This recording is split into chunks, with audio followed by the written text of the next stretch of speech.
Hello दोस्तों। तो आप सबको प्यार भरा नमस्कार। तो आज हम स्टार्ट करेंगे अपना फिज़िकल केमिस्ट्री। लेकिन फिज़िकल केमिस्ट्री को पढ़ने से पहले पहले हम जानेंगे फिज़िकल केमिस्ट्री में कितने चैप्टर हैं, कौन कौन से चैप्टर हैं। ठीक है, चलो स्टार्ट करने से पहले आपको बता देता हूँ, कुछ बातें बताना चाहता हूँ कि जो सर यकीन में पढ़ाते हैं हमारे सुधांशु सर, वो जो लेक्चर लेते हैं हम लेक्चर वाइज उनका रिवीजन करेंगे कम से कम टाइम में। तो आज पहला चैप्टर स्टार्ट करेंगे अपना। पहले उससे पहले चैप्टर्स हैं उसको देखते हैं। तो आओ आइए देखो, तो जो हमारा लेक्चर होगा उसमें हमारे सारे कॉन्सेप्ट आ जाएंगे, थ्योरीज भी पढ़ाऊंगा मैं। उसके बाद फार्मूलास आ जाएंगे, एप्लीकेशंस आ जाएंगे और मल्टी कॉन्सेप्ट क्वेश्चंस मैं बाद में प्रोवाइड करूंगा, मतलब बाद में वीडियो बना के आप तब तक पहुंचा दूंगा। उससे पहले देखते हैं कि फिजिकल केमिस्ट्री में कितने चैप्टर हैं। तो फिजिकल केमिस्ट्री में जो हमारा मूल कॉन्सेप्ट है रिडॉक्स रिएक्शन है, सॉल्यूशन है। जो 3 चैप्टर हैं ये क्या है, ये 3 चैप्टर जो हैं के फिजिकल केमिस्ट्री के, ये क्या है, फाउंडेशन है। अगर इन 3 चैप्टर को नहीं करोगे आप तो आपका फाउंडेशन स्ट्रांग नहीं होगा। अगर फाउंडेशन स्ट्रांग नहीं होगा तो आप आगे के चैप्टर हैं जैसे थर्मोडायनेमिक्स, इक्विलिब्रियम और इलेक्ट्रोकेमिस्ट्री को नहीं कर पाओगे।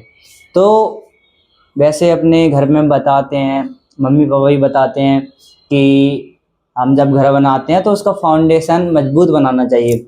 इससे क्या होगा, जब हम इमारत को और बड़ी बनाना चाहें और लंबी बनाना चाहें तो उससे असर क्या कुछ नहीं होगा।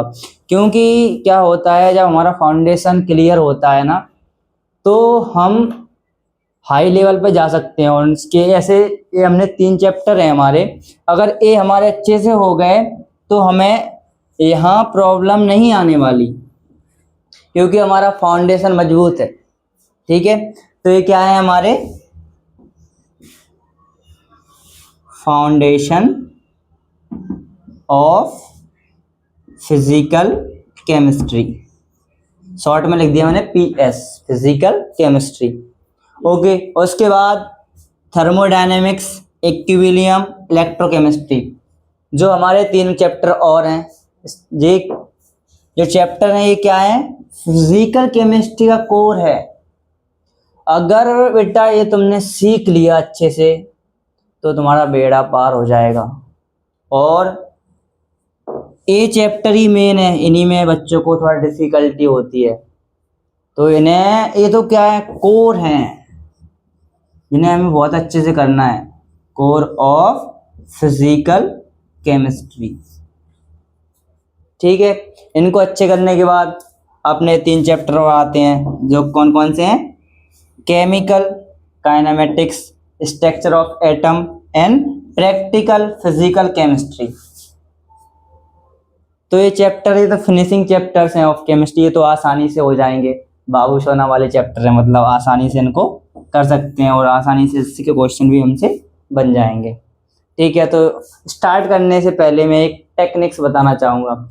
जैसे आप सबने सुना होगा, टीवी वगैरह में मूवी देखते हैं तो बोलते हैं ना, CPR देते हैं ना पेशेंट को, CPR देते हैं ना, तो हम भी इसी टेक्निक का यूज करेंगे, CPRT। तो C हमें रेगुलर क्लास लेनी है, क्लास को कंप्लीट करना है अच्छे से। उसके बाद P हमें प्रैक्टिस करनी है। क्या करनी है, प्रैक्टिस। उसके बाद हमें R for रिवीजन करना है।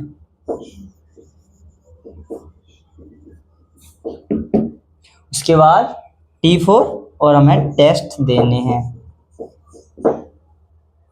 अगर हम ये चीज़ें हमारी अच्छी हो गई तो हम अच्छी रैंक प्राप्त कर सकते हैं, अच्छा कॉलेज प्राप्त कर सकते हैं। उसके बाद देखो, अगर जब हम टेस्ट क्लास तो हम रेगुलर लेंगे तो आप क्लास अच्छे से लो, रिवीजन करो अच्छे से और क्वेश्चन की प्रैक्टिस करो, घर पे बैठ के प्रैक्टिस करो। उसके बाद रिवीजन करते रहो हर एक टाइम पीरियड के बाद। उसके बाद जो टेस्ट होते हैं, वो टेस्ट देने के बाद मेन चीज़ है मिस्टेक एनालिसिस। क्या करनी है हमें? मिस्टेक की एनालिसिस करनी है।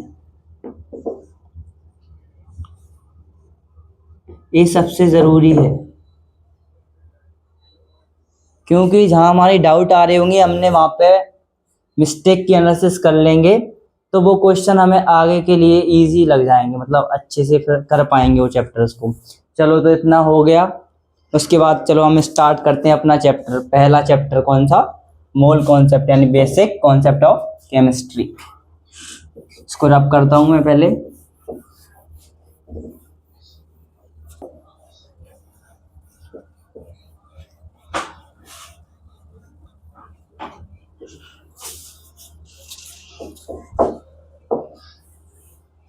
चैप्टर स्टार्ट कर रहे हैं हम यहाँ पे, बेसिक कॉन्सेप्ट ऑफ किसका? केमिस्ट्री का।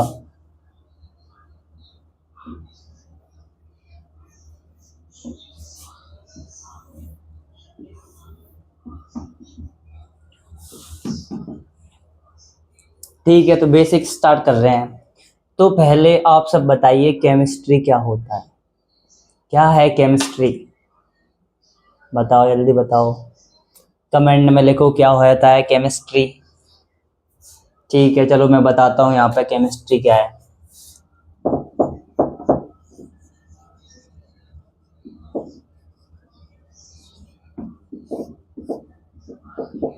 केमिस्ट्री क्या है जल्दी बताओ। चलो कर दिया कमेंट, चलो मैं लिखूं यहाँ पे, बताऊं। चलो, तो केमिस्ट्री क्या है? ब्रांच है, ब्रांच ऑफ साइंस। जो केमिस्ट्री है वो किसकी ब्रांच है? साइंस की, जो कि किससे डील करती है? मैटर से, उसकी कॉम्पोजिशन से।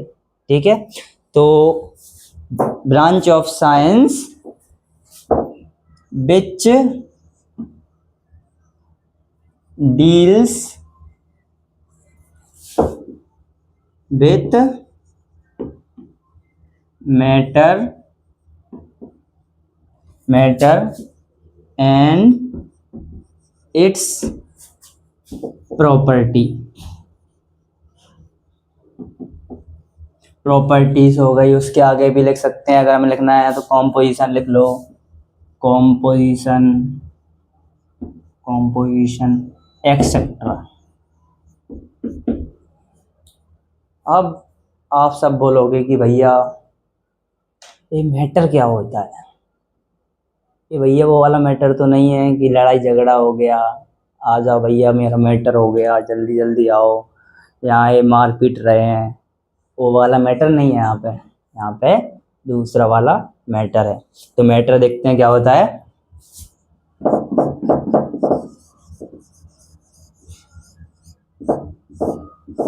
मैटर आप सबने पढ़ा है, 9th क्लास में आप सबने मैटर को पढ़ा है। तो मैटर क्या होता है? मैटर वो किसको बोलते हैं? मैटर विच हैज मास, जिसके पास मास है और वॉल्यूम है। मास एंड वॉल्यूम, और वॉल्यूम की जगह और शेप भी लिख सकते हैं। ठीक है, ठीक है। तो मैटर कोई भी चीज़ है, उसका मास है और उसका वॉल्यूम है, तो उसको क्या बोलते हैं? मैटर बोलते हैं। जैसे देखो, ए एक पेन है, ए भी क्या है? एक मैटर है, क्योंकि देखो ये क्या है? इसका कुछ मास है, इसके बाद इसका शेप भी है और ये स्पेस, इसके अंदर स्पेस भी है, वॉल्यूम भी है। ठीक है, ये वॉल्यूम कंटेन कर रहा है। उसके बाद देखो एग्जांपल लिख सकते हैं, जैसे ये मेरे पास अभी पेन है, कवर है, ये सब क्या है? मैटर है। तो लिख लो यहाँ पे पेन, बुक, एयर भी क्या है? एयर भी मैटर है। ठीक है, क्योंकि वो स्पेस को घेर के रखती है। अगर इस रूम में एयर भरी होगी और आगे से अगर हम दरवाज़ा खोलेंगे तो कुछ खिड़की वगैरह लगी होगी, इधर पन्नी लगी होगी, तो वो क्या करती है, मोशन करती है, क्योंकि एयर ऑलरेडी उसमें भरी हुई है और आप ढकेलना चाह रहे हो। इस कारण से क्या होता है, जो पन्नी होती है वो थोड़ा खिंचती है, दिखता है कि वो फट भी आती है कई बार। ठीक है, तो मैटर हो गया। अब देखते हैं नॉन मैटर क्या होता है। जो मैटर नहीं है वो क्या है, नॉन मैटर। तो non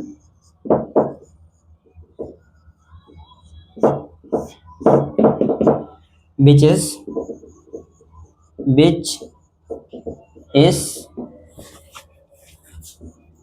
not a matter।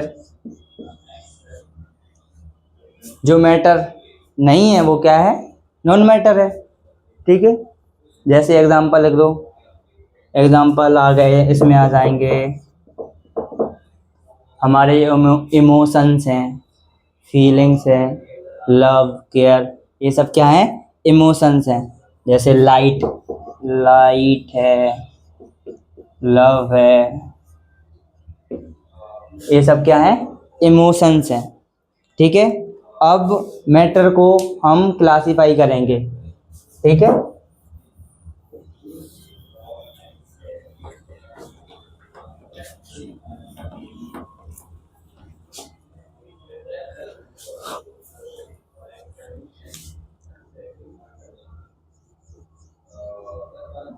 So matter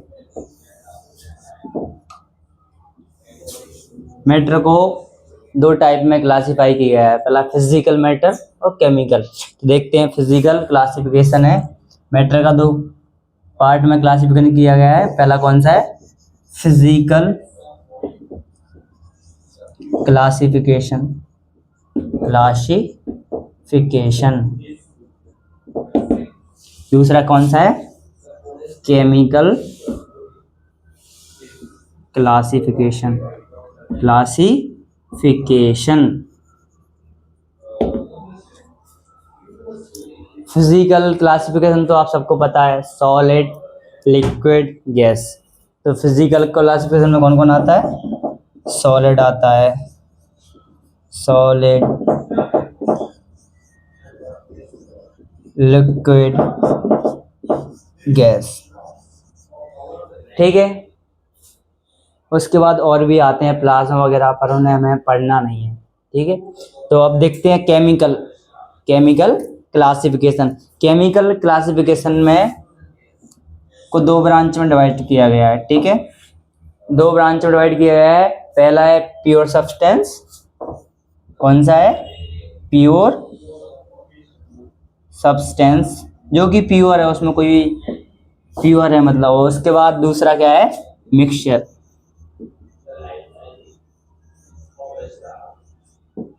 ठीक है, प्योर सब्सटेंस को भी दो पार्ट, फिर दो ब्रांच में डिवाइड किया गया। देखो कौन कौन सा है उसमें आते हैं, प्योर सब्सटेंस में कौन कौन आता है, एलिमेंट्स आते हैं, एलिमेंट्स, और क्या आते हैं, कंपाउंड, जो कि प्योर सब्सटेंस है, कंपाउंड्स। ठीक है, मिक्सचर्स को भी अगेन दो में भाग में डिवाइड किया गया है। देखो कौन कौन सा मिक्सचर दो टाइप के होते हैं, कौन कौन से, होमोलोगस और एक और हेट्रो।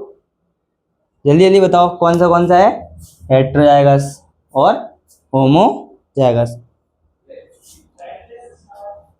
तो कौन सा है, होमोजाइगस।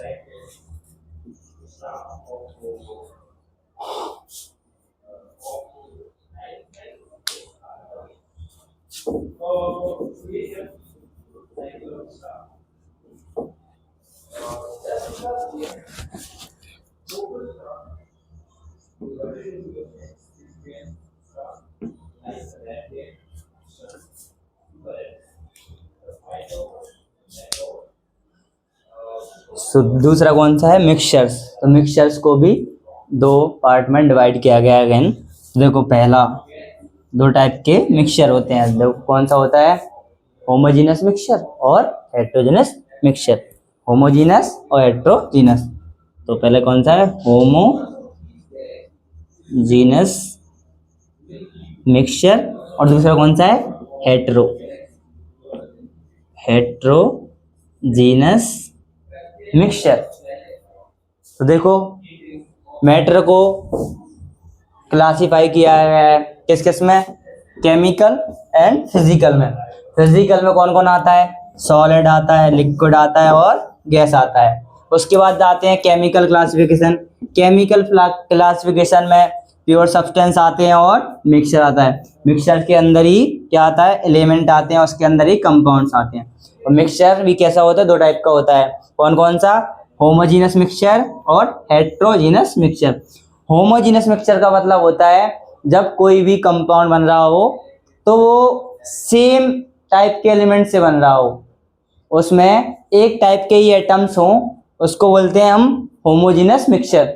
जब एक टाइप के एटम्स को हम कंबाइन करते हैं साथ में, जैसे देखो अगर O2 है, ये क्या है, होमोजीनस मिक्सचर, क्योंकि जिसमें ऑक्सीजन है दो, तो वो क्या है, सेम एटम्स हैं, ऑक्सीजन के दो सेम एटम्स हैं। अगर H2O को देखें तो वो क्या है, हेट्रोजीनस मिक्सचर है, क्योंकि इसमें हाइड्रोजन भी है और ऑक्सीजन भी है।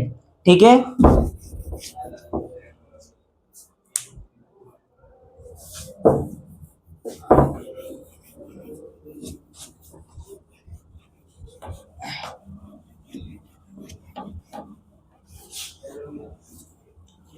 ओके। सो हम पढ़ते हैं, अब क्या पढ़ना है हमें, फिजिकल। क्या पढ़ रहे हैं, फिजिकल क्लासिफिकेशन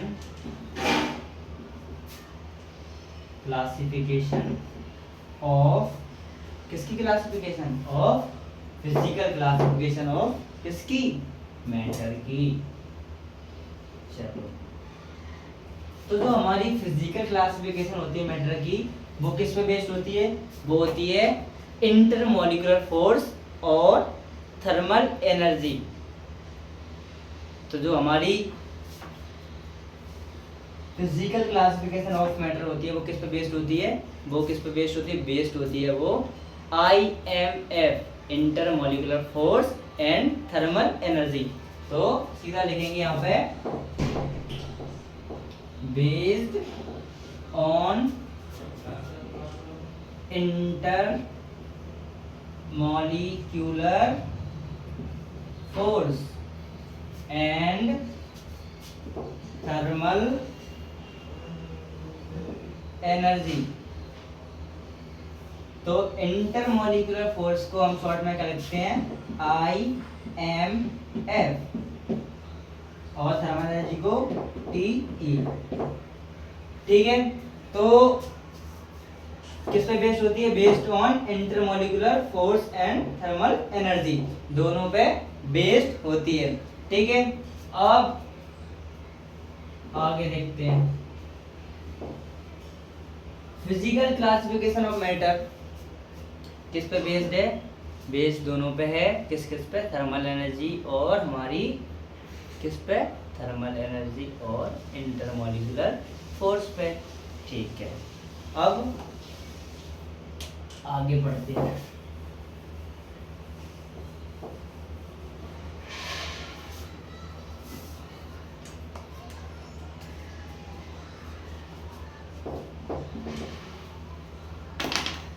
आगे देखते हैं, क्या देखते हैं,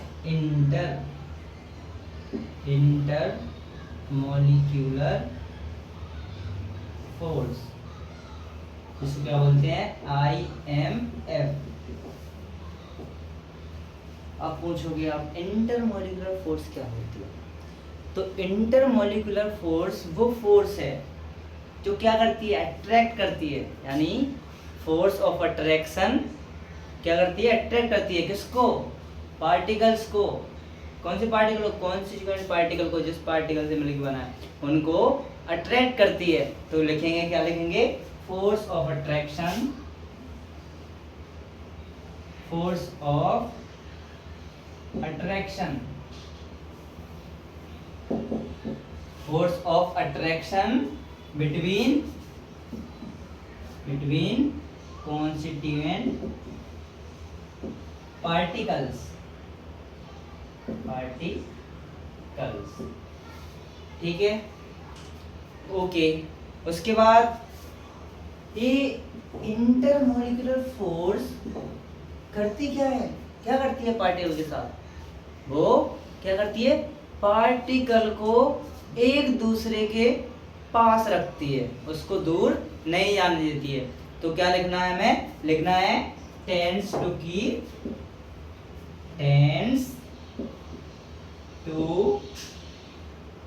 कीप पार्टिकल्स टुगेदर। तो ये पार्टिकल्स को साथ में रखने की कोशिश करती है। ठीक है, अब देखते हैं जो हमारा इंटरमॉलिक्यूलर फोर्स है, उसको शॉर्ट में क्या लिखते हैं? IMF। तो IMF का ऑर्डर क्या होगा? तो जैसे सॉलिड है, सॉलिड की जो पार्टिकल होंगे बहुत पास पास में होंगे ना। ऐसे मान के चलो मेरे पास अभी ये मार्कर है, तो इसके पार्टिकल्स पास पास में है ना, और इसमें बोतल में पानी है तो इसके पार्टिकल्स थोड़े दूर दूर को हैं।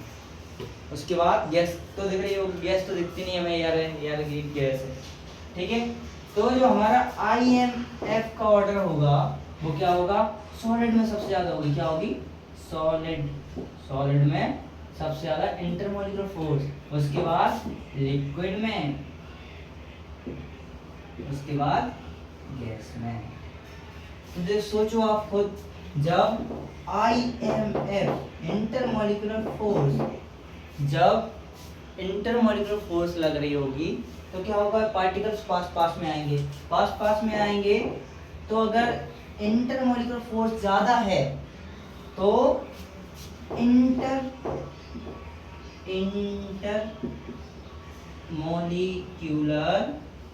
मॉलिक्यूलर डिस्टेंस कैसा होगा? आप बताओ, जल्दी बताओ। तो जब IMF इंटरमॉलिक्यूलर फोर्स ज्यादा लग रही होगी तो उनके बीच में जो डिस्टेंस होगा वो भी तो कैसा होगा? कम होगा वो, क्योंकि जगह ही नहीं, पास पास में आ जाएंगे ना। ठीक है, इतना हो गया। अब हम दूसरा स्टार्ट करते हैं। अब क्या करना है स्टार्ट हमें? अब हमें थर्मल एनर्जी। तो इसका अपोजिट क्या है? इसका अपोजिट होता है हमारा थर्मल एनर्जी। चलो हम थर्मल एनर्जी को पढ़ते हैं। अब किसको पढ़ना है? Thermal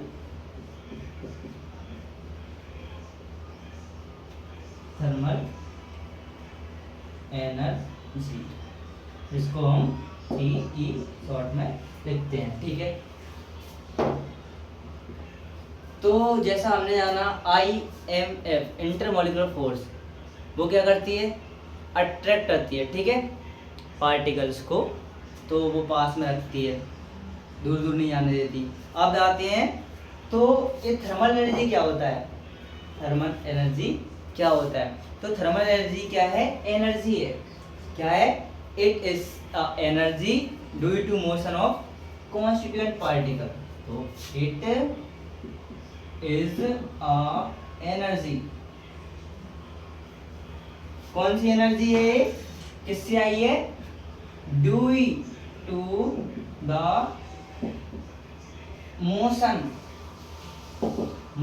of particles, motion of constituent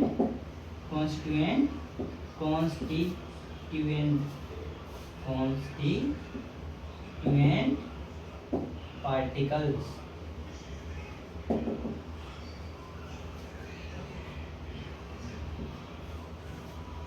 okay, तो हमने देखा था जो इंटरमॉलिक्यूलर फोर्स थी वो क्या कर रही थी? पास में रख रही थी।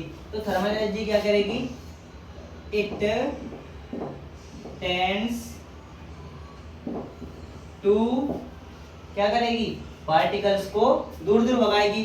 तो इट्स टेंड टू कीप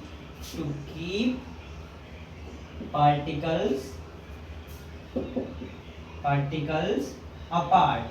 ये पार्टिकल्स को दूर दूर रखती है। ठीक है, अब देखते हैं आगे। जो थर्मल एनर्जी का ऑर्डर है वो क्या है? Thermal energy. तो थर्मल एनर्जी का ऑर्डर क्या रहेगा? तो पार्टिकल दूर सबसे ज़्यादा किसके होते हैं? गैस के। तो गैस लिख लिया, फिर उसके बाद लिक्विड, उसके बाद गैस, लिक्विड, उसके बाद सॉलिड।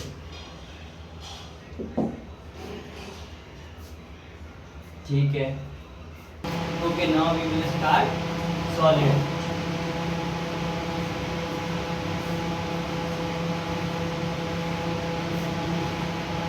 पहला क्या है? सॉलिड है।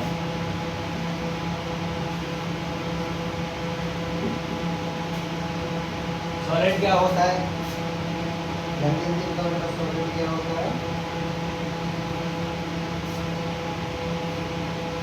सॉलिड क्या है? सॉलिड क्या है? सॉलिड है दैट स्टेट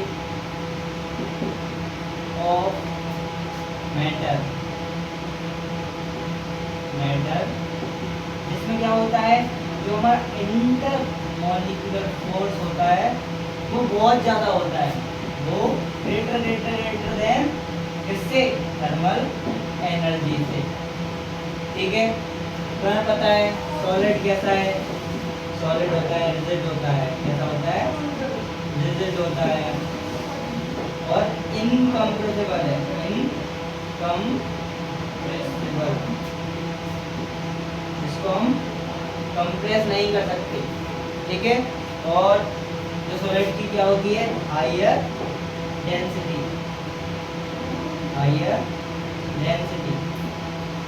डेंसिटी क्या है? What is density? Mass upon volume.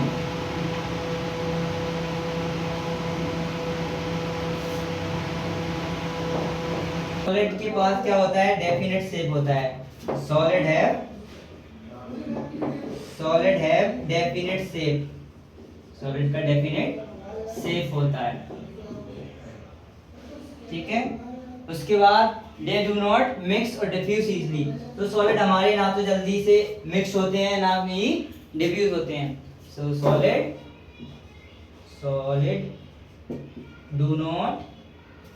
Do not mix और डिफ्यूज इजली। ना तो वो मिक्स होते हैं जल्दी, ना ही डिफ्यूज होते हैं इजली। ठीक है, अब हमारा सॉलिड खत्म। अब स्टार्ट कर क्या करते हैं हम? गैसेस को। तो गैसेस में क्या होता है? गैसेस क्या है? वो भी एक स्टेट है। किसका? मैटर का, जिसमें क्या होता है? IMF बहुत कम होता है और थर्मल एनर्जी बहुत ज्यादा होती है। तो चलो हम लिखते हैं, क्या लिखते हैं यहाँ पे? गैसेस।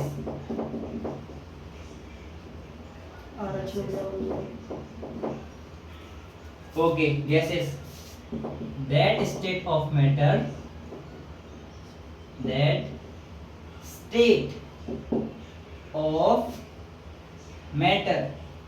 जिसमें क्या होता है? जिसमें thermal energy is greater than intermolecular force.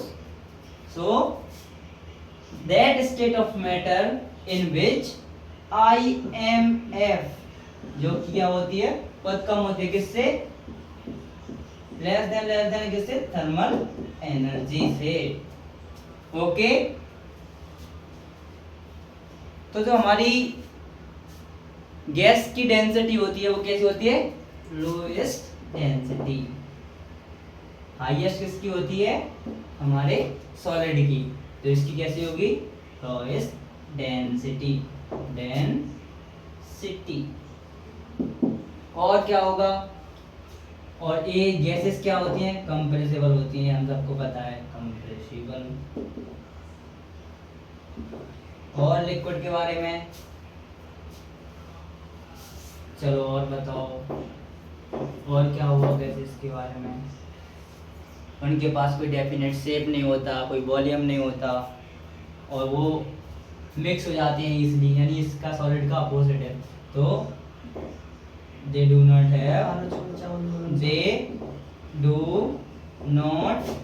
have definite shape ना तो उनके पास कोई डेफिनेट शेप होता है और दे मिक्स इजीली, वो आसानी से क्या हो जाती हैं, मिक्स हो जाती हैं गैसेस। ठीक है, अब लास्ट क्या आता है अपना, लास्ट आता है लिक्विड। तो लिक्विड कौन सा मैटर है, लिक्विड ना तो गैस है ना तो सॉलिड है, तो लिक्विड क्या है, इंटरमीडिएट। और ये सॉलिड,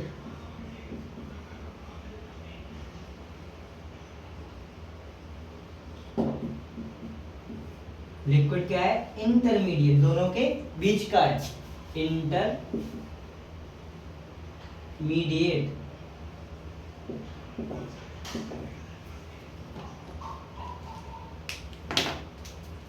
तो इसमें ही देखो जो थर्मल एनर्जी होगी वो भी इंटरमीडिएट होगी। ठीक है, इंटरमीडिएट। और जो हमारी IMF वो भी क्या होगी, इंटरमीडिएट। ठीक है, दोनों इंटरमीडिएट है और डेंसिटी भी क्या है, इंटरमीडिएट। डेंसिटी भी क्या है, इंटरमीडिएट। ठीक है, इतना हो गया। ओके, तो हमारा जो इसको हटा दूं क्या?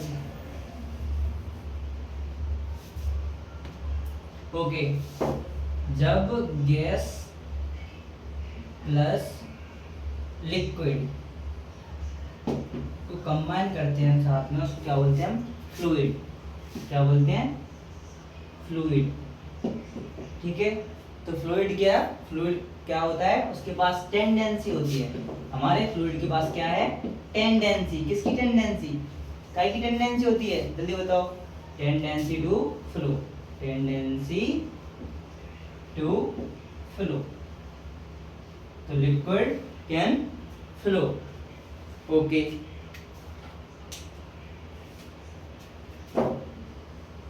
Solid, liquid, gas.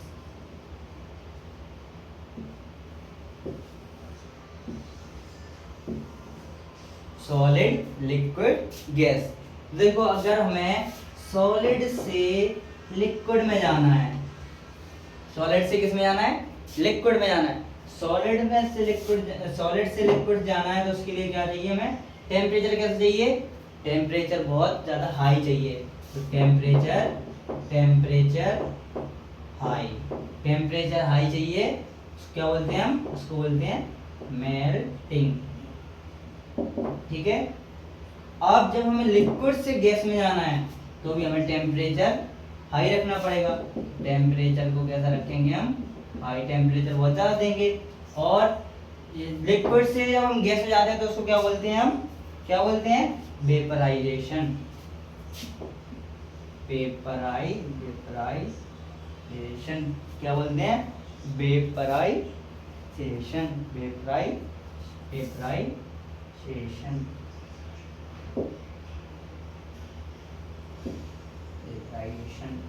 ओके, जब हमें गैस से लिक्विड में आना है, अगर हमें गैस से लिक्विड में आना है तो प्रेशर हाई रखना पड़ेगा।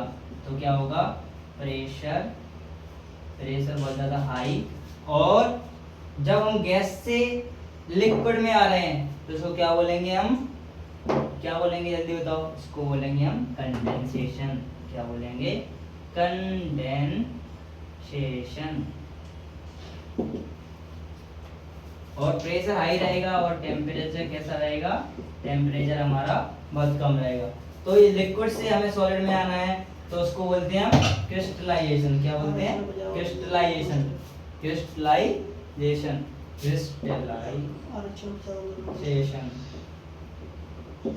इसमें भी क्या होगा, प्रेशर हाई होगा और टेम्परेचर कैसा होगा, टेम्परेचर लो होगा। टेम्परेचर हमें बहुत कम रखना पड़ेगा। ठीक है,